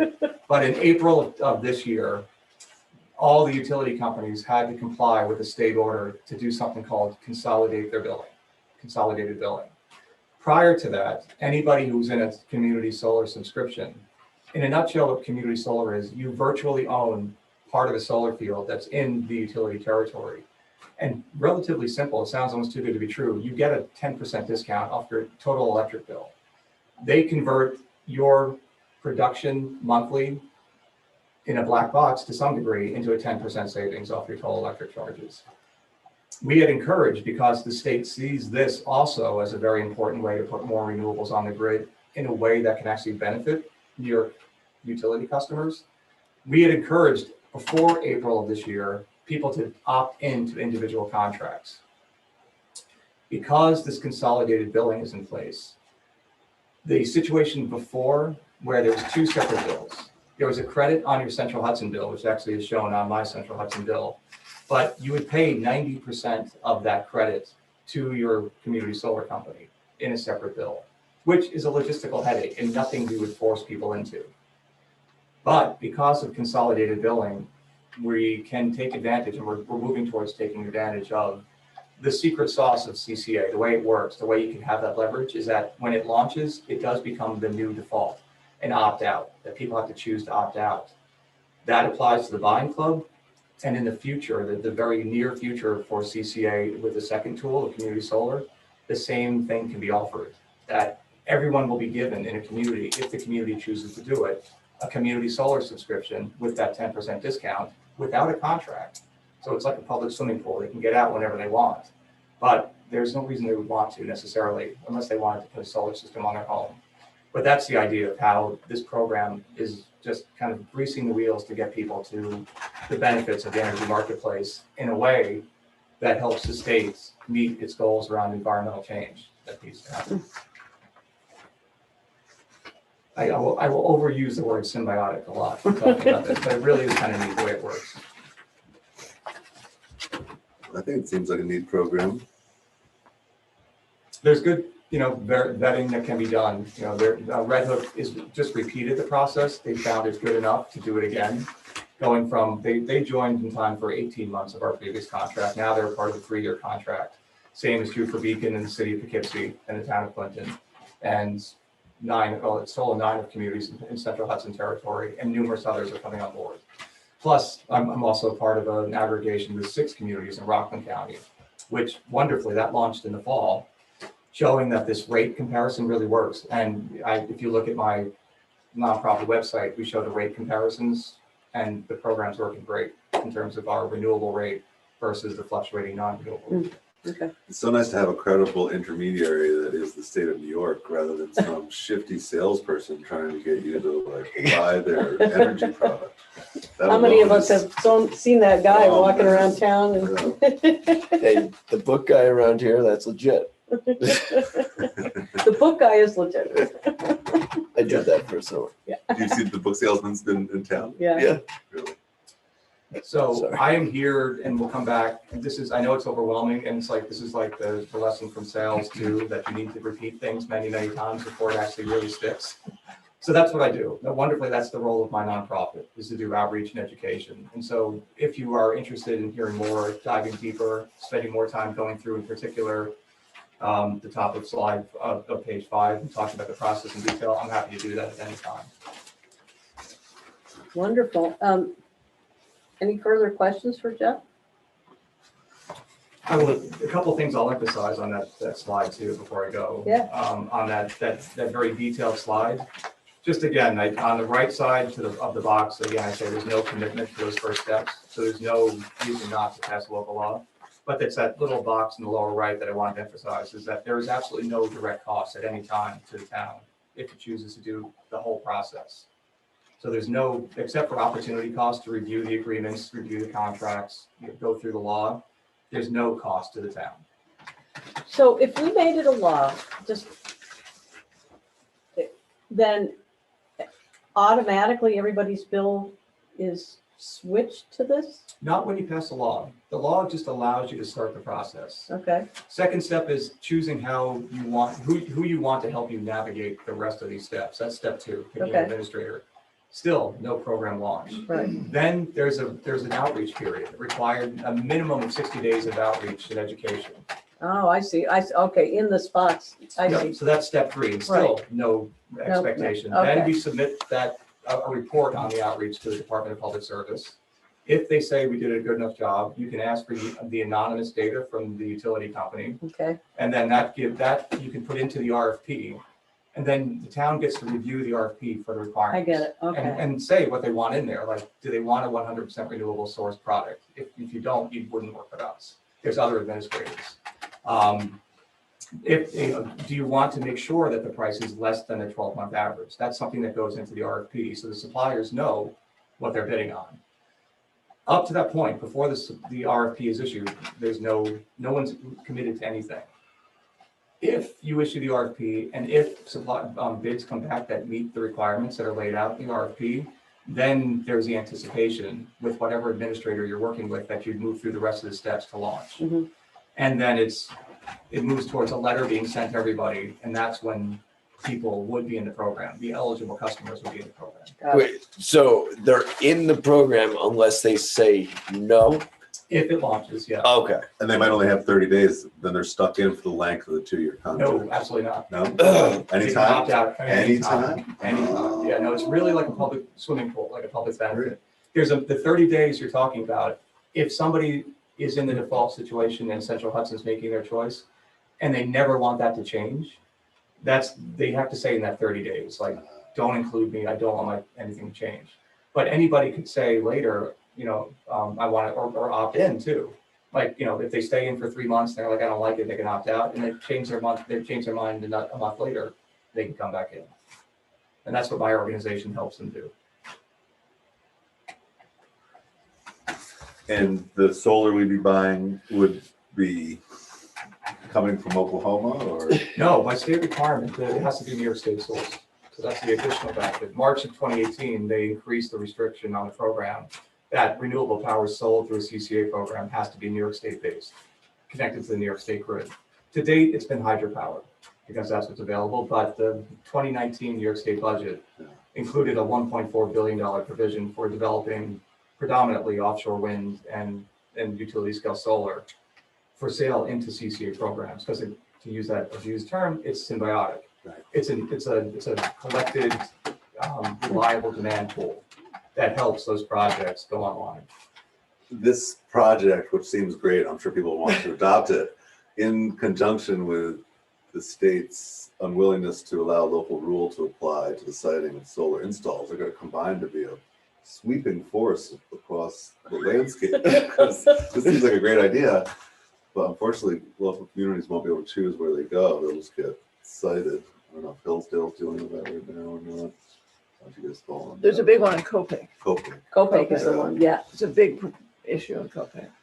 Now, would that be the same type of development that's serving this CCA program? Not that it matters. In a good policy student response, it depends. There's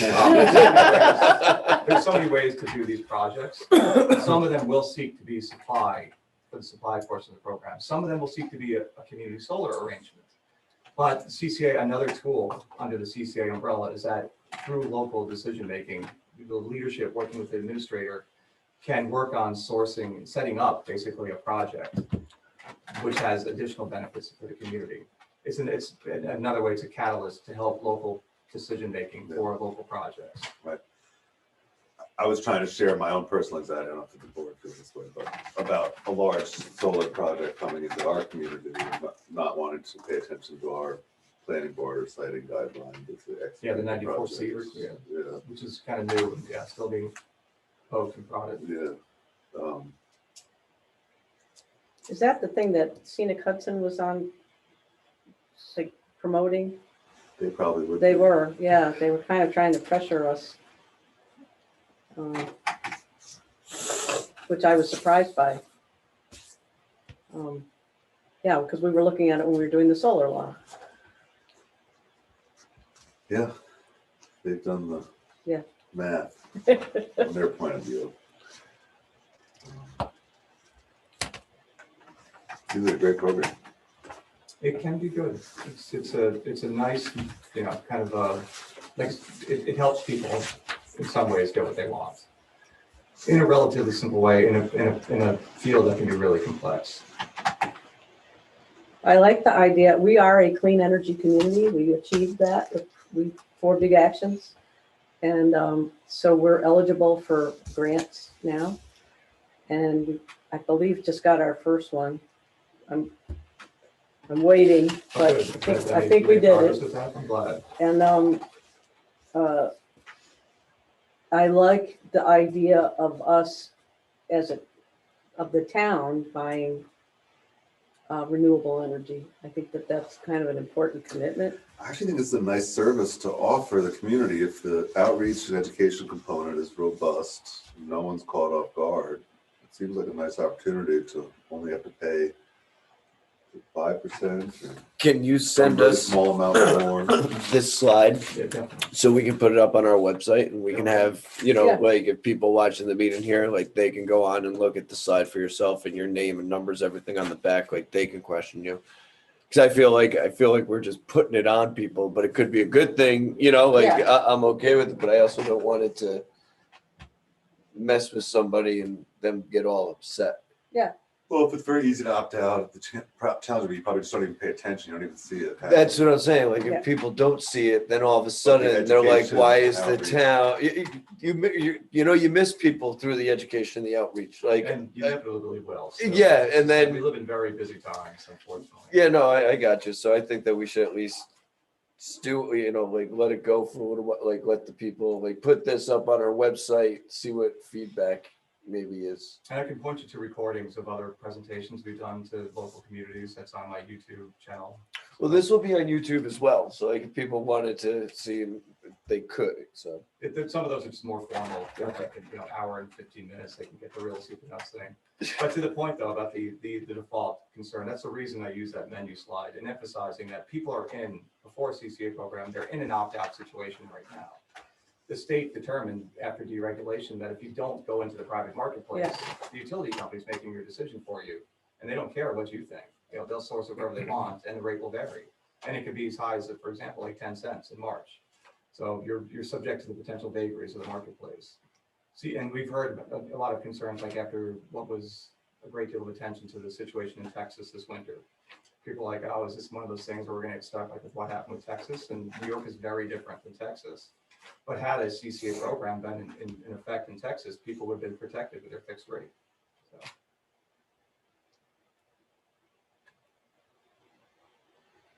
Thank you for the time. Great. Thank Well, you. So you'll send me that. I'll send you the Okay. slides PDF. And Excellent. I'll send you a link to the YouTube channel. We'll if you start want to getting take the a word look. out then and try to figure out what the next step is. Yeah, and if you want examples of local laws from other communities, what they look like. I would like Any to of the see that. materials. Yeah. Yeah. I can Yeah, send you. that would be great. I just shared Saugerty's local law with other communities. I'll send you the template and then what Saugerty's passed. Okay. What's the opt-out rate been in other communities? It's typically about, of the eligible customer base, it's typically about 10% Opt-out, out there. meaning 90% want in. They like it.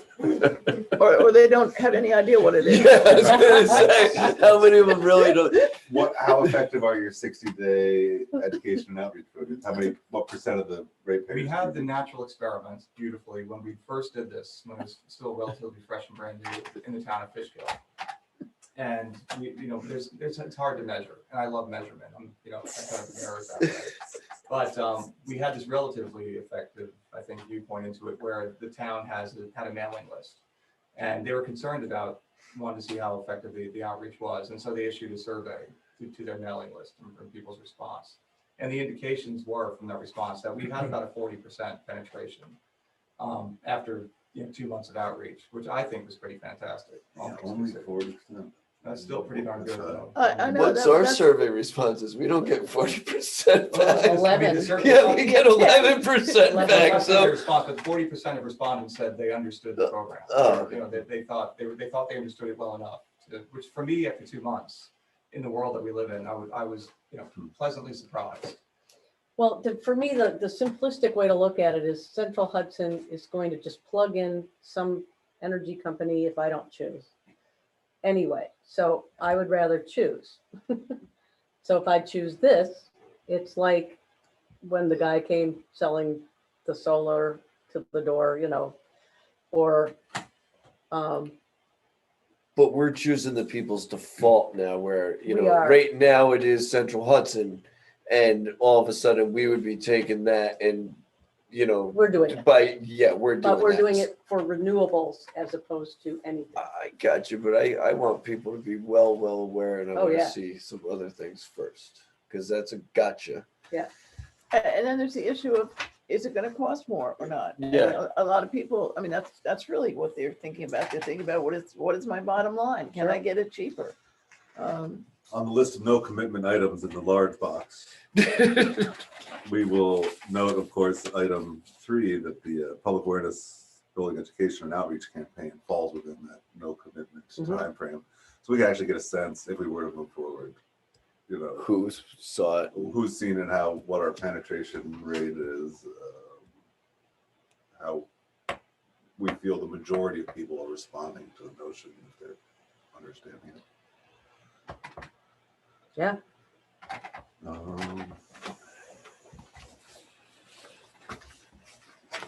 Anything else? Put that in your newsletter, Dara. Now that I understand it. You do? Thank you so, well, sort of. If you need any language or anything, it's wonderful we're doing enough, like more than a couple dozen communities already. So if you need any examples. Great. you can do that. And the law would be really good to look at, and all that stuff would be wonderful. Do you have one for Clinton Corners too? Could you send Clinton Corners? Yeah, it's a little bit older than Saugerty's, but I mean, it's still relatively the same. So I get some questions. Just her neighbor, closer to home. And Ray Oberly. Yeah, they've been Ray's not running. really I enthusiastic know, about I it. know, but Fixture.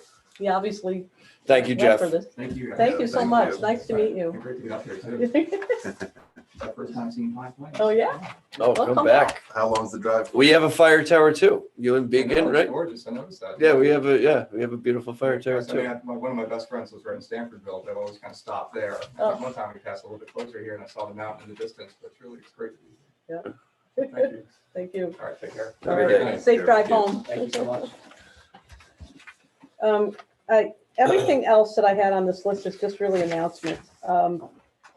We heard about the triathlon. Cleanup date, we need to change to September 18th, 2021 because of September 11th. I am Um, away, but it's okay. You don't need me. All right. The library was asking if we would pay for,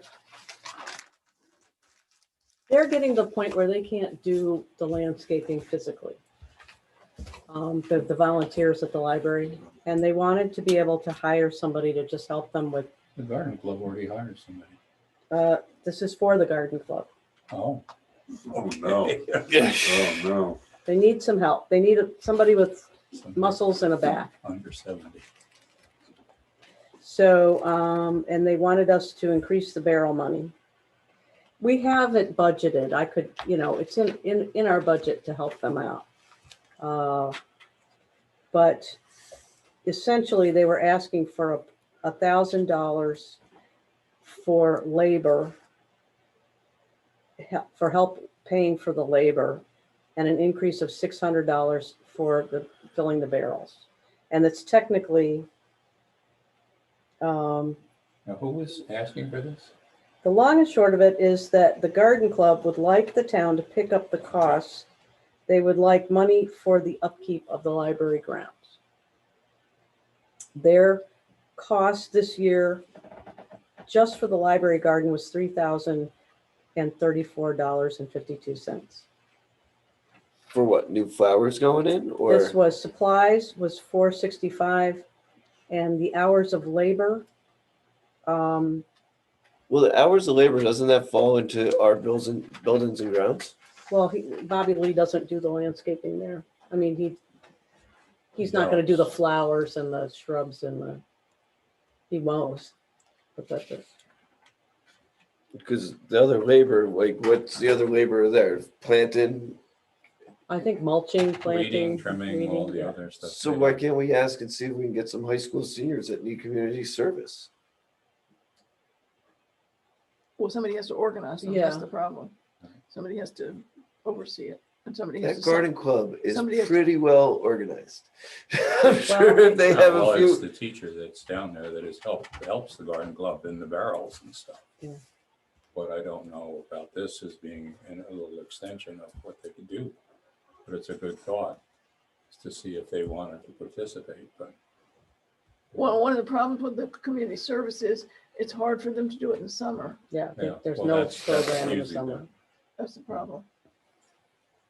But they probably could take the ends off the year, but, that's.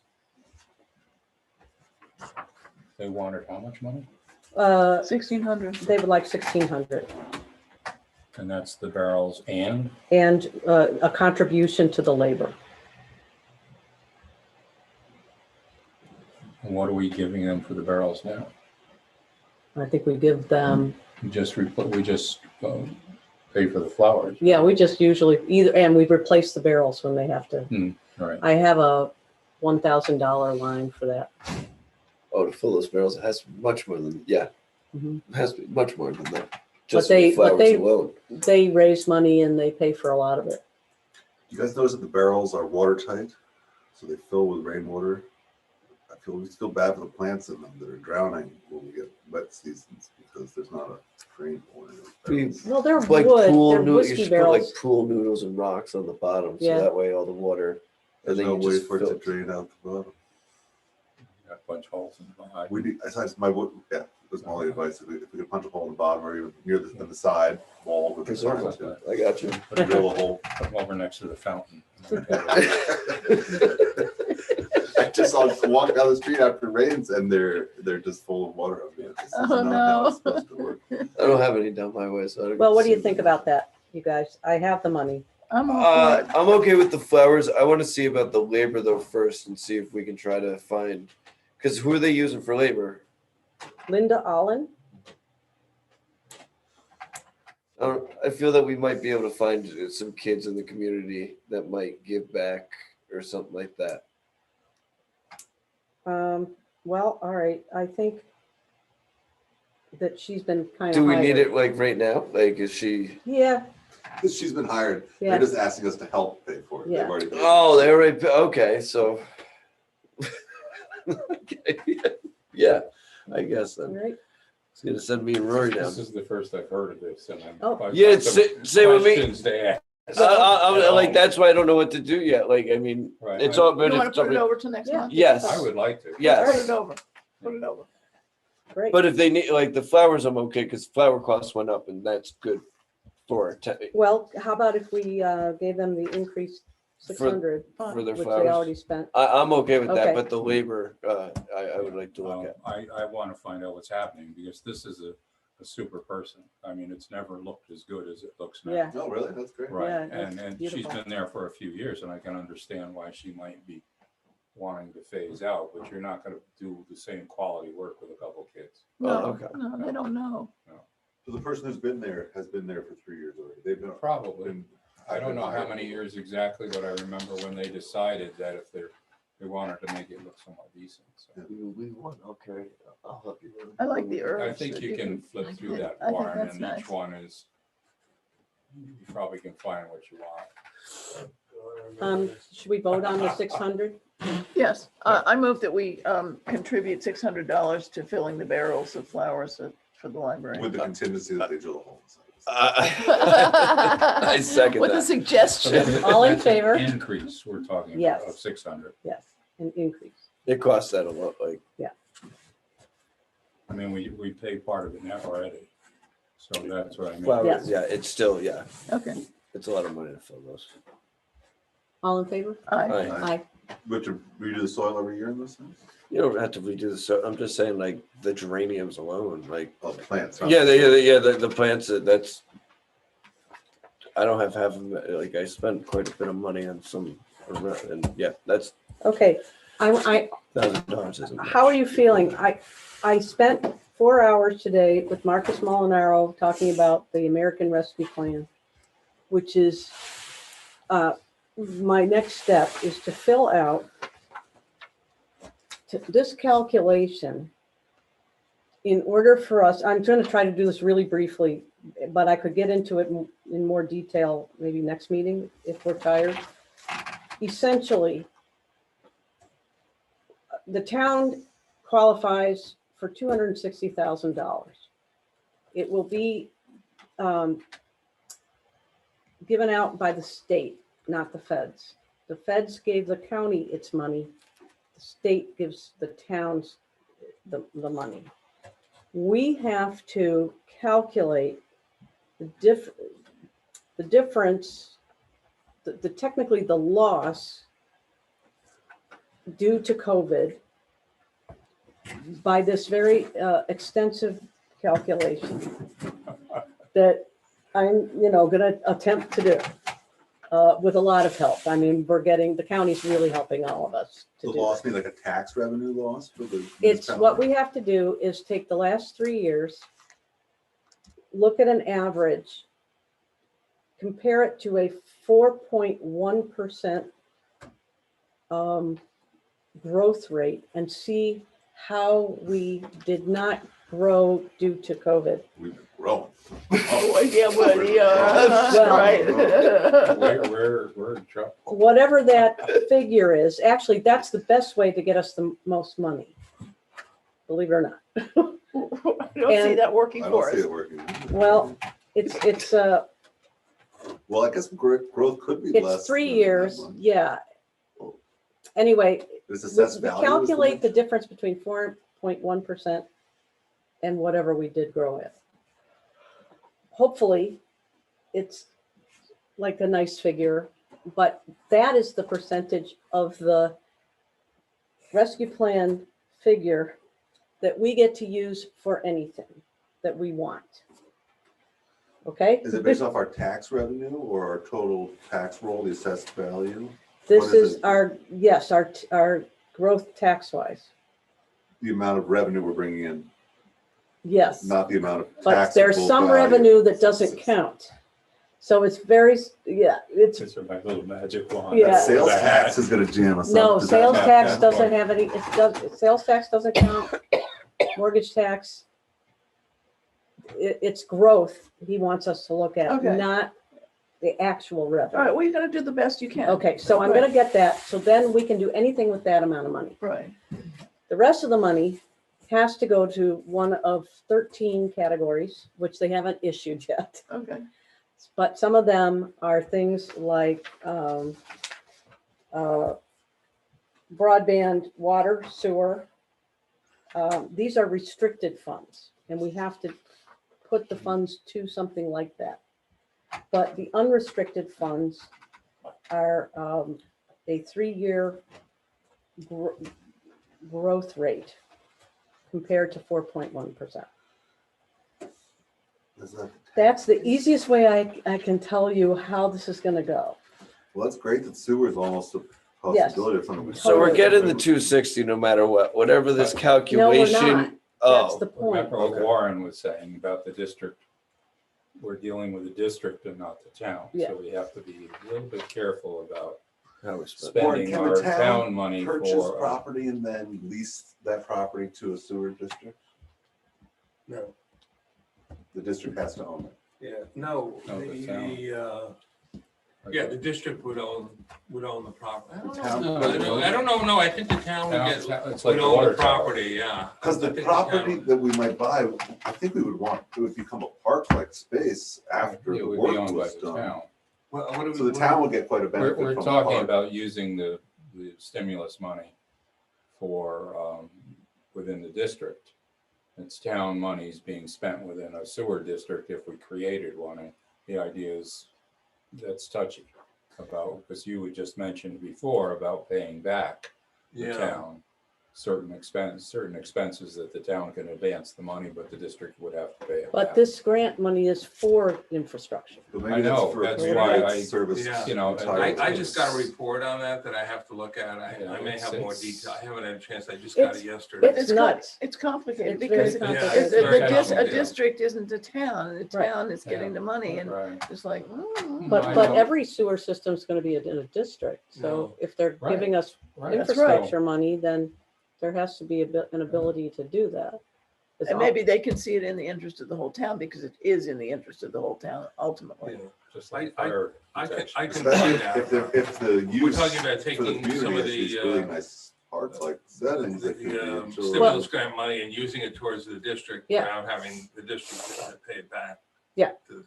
Yeah, because that's one of the categories. So you could actually get an answer to that question? I can try. Could you? Well- Don't, That's assuming somebody has an answer. watch your Yeah.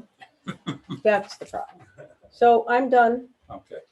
unless anybody has anything else. No, dude, you should have short-term rentals here 5G again. short- Yeah, I think All right. we'll Do just we table have any- that for, Well, what about short-term rentals? Because I'm still okay having them. this, You know about the tent on the island, on Twin Island? No, but I love it. That's amazing. That's so cool. Yeah, yeah. it is, That's it is for the awesome. private use of the owner. Okay, but I'm Not okay gonna with be that. a short-term rental. But you're wrong. Oh, that's what he told the Twin Islands Lake people. Well, you're just wrong. That's just wrong. It's like not Oh, true. he's renting it? It's on Airbnb. Oh, all right. I was told it was. So let's, I mean, I'm okay to have Oh, this yeah, right. conversation if you guys People want to, just- but that's people where I just- still stand. I think It's, that's it's amazing and delightful. Is that offensive to the Lakers? Are they upset about I it? don't. Oh, I'm sure. Oh, I think it's great. No, man. he says he's gonna dredge. I heard he's gonna dredge the lake too. I don't know. Somebody told me Who one do day, I they're know? like, Who owns it? What? Who owns it? The The same guy- person that owns I the make other a island? motion Owns we- both No, islands? no, no. There's a motion no. on the table to adjourn. I'll, We're having- Second. We're just getting going. yeah, we're not going to talk about our Airbnbs. Oh, Can I have a sure. second? Goodbye, Pine I'll State. second. I'll All in favor?